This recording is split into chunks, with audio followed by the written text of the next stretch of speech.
Come closer. Listen. There's a story unfolding in a smoke-filled room right at the very end of the night. It feels classic, but also dangerously new. A story about a showdown. So it starts right here with this line.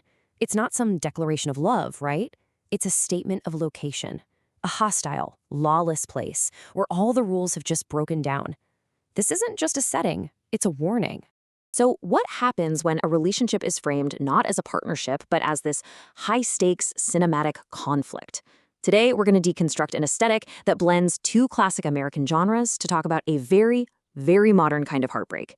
We use these huge mythic stages because, sometimes the quietest rooms hold the highest stakes. Okay, let's start with what's going on inside. The psychological decay. This is the first piece of the puzzle, the noir. Think of classic film noir, you know the vibe. It's all about these characters who are just trapped by their own bad decisions, lost in shadows and regret. It's a mood of inescapable fate, where the air is so thick with tension and the only way out is down. I mean, what an incredible line. It's not just an insult, it's a perfect noir image. It's this thing, it's toxic, but you're totally addicted to it.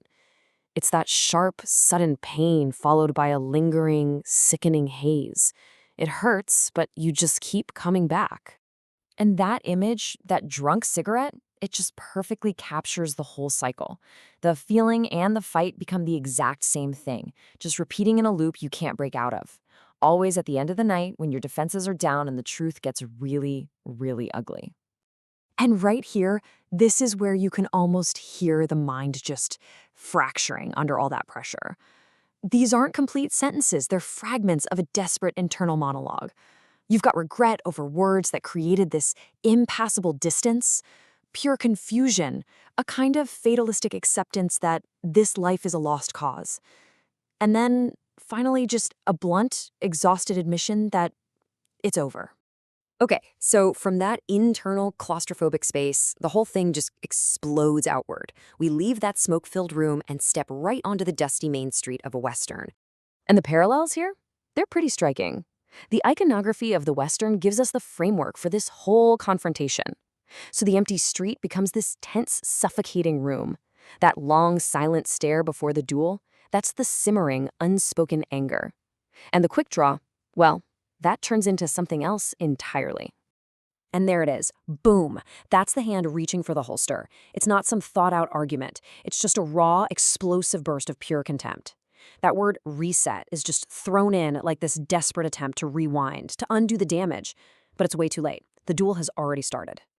See, this is the modern showdown. The weapon isn't a Colt 45. It's a phrase that's designed to emotionally disarm you, to completely annihilate the other person's standing in the fight. The goal is to make them smaller, to win by sheer force of disdain. But how do these old-school cinematic ideas feel so right now, so immediate? Well, that's where our third piece comes into play. This isn't just a film, it's a song. This is the alt-pop framework that makes the heartbreak feel like it's happening in real time. Alt-pop as a genre is just perfect for this kind of raw vulnerability. The delivery isn't polished, it's emotional, sometimes it even cracks. The lyrics, they don't follow neat poetry. They sound like the messy, stop-start chaos of a real fight. And the repetition, those hooks, they become like a feverish mantra, an obsession you just can't shake. This brings us to a really key word from the source: heat. In a classic Western, heat is obvious. It's the sun beating down on the duelists. But here, filtered through alt-pop, nah, the heat is internal.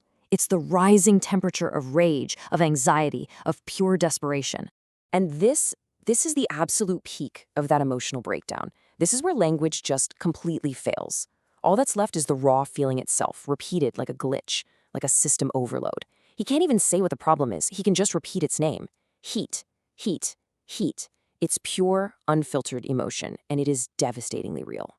So, after all that, after the words are fired, and the emotion has just burned itself out, what's left?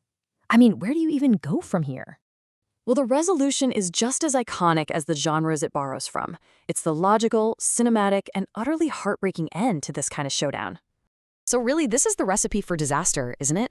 It's equal parts noir fatalism, that feeling that it was always going to end this way, and Western confrontation, that absolute need for a final showdown. And all of it is seen through this lens of alt-pop vulnerability, which just makes us feel every single second of it. Because in a standoff like this, there are no winners. Victory isn't really the point. No one walks away unscathed.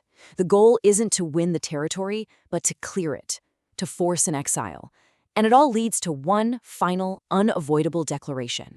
And there it is, probably the most famous line in the entire Western canon. But it's not delivered with some cowboy's bravado. It's a cold, final whisper. The ultimate admission of failure. The territory can't be shared. The story is over. One of them has to leave.